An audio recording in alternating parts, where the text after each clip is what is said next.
Welcome to the deep dive. Hi there.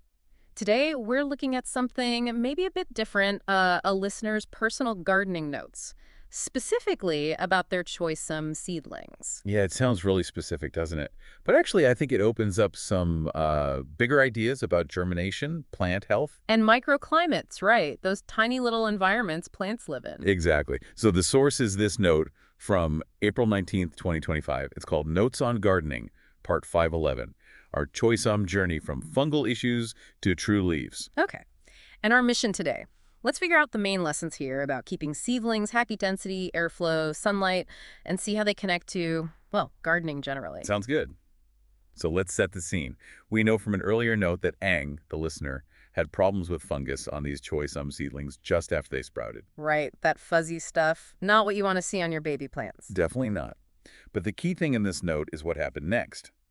Ang moved the seedlings Move them where? to a spot described as having better airflow and, importantly, indirect sunlight. Okay, so less stagnant air, maybe not baking in the sun. And what was the result? Well, that's the breakthrough.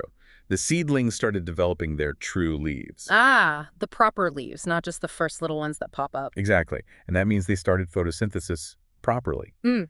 making their own food from light. It's a huge turning point. Okay, so moving them worked. And this got Aang thinking, why the fungus in the first place? Right. The reflection in the note points towards the initial setup. The seedlings were maybe packed too densely in the germination pot. Instead of close together. Yeah, potentially leading to poor airflow between them, sort of damp and still. Prime conditions for fungus. Okay, that makes sense. But here's a really interesting contrast Aang brings up. Uh-huh. Aang remembers farming years ago, sowing seeds outdoors, sometimes really quite densely, Mm-hmm. and not having these same fungal issues, just scattering them out in the field before thinning later. That is interesting. So dense sowing outside wasn't a problem, but dense sowing inside, or maybe in a pot, was. Why the difference? That seems to be the core question the note tackles. What's different outdoors? And the answer seems to be the microclimate again. Right. Outside, you've naturally got, well, breezes, air movement. Even if it's sheltered, it's usually not as still as indoors. And sunlight, even if it's filtered or indirect, is often more abundant or consistent than what you might get on a windowsill. So the idea is that the natural airflow and light outdoors basically counteract the risks of dense sowing.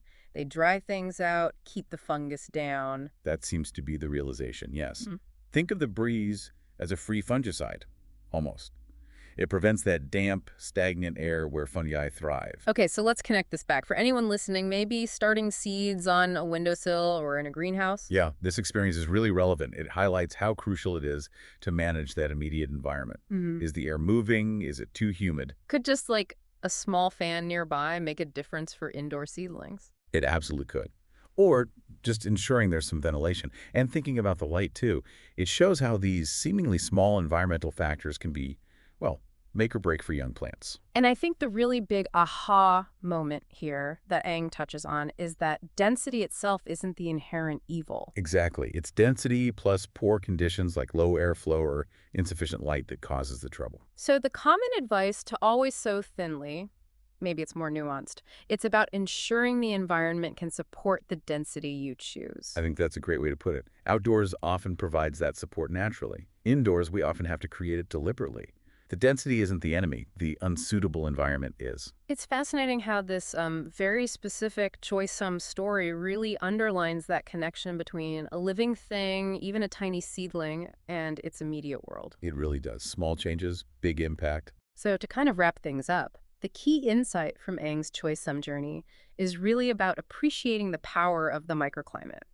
Airflow and sunlight are just critical, especially when you're trying to replicate outdoor conditions indoors. Yeah, what nature often provides freely outdoors, good air circulation, sufficient light might need conscious effort inside. It's a good reminder about managing those details. And maybe a final thought to leave people with, based on this seedling story. Mm-hmm.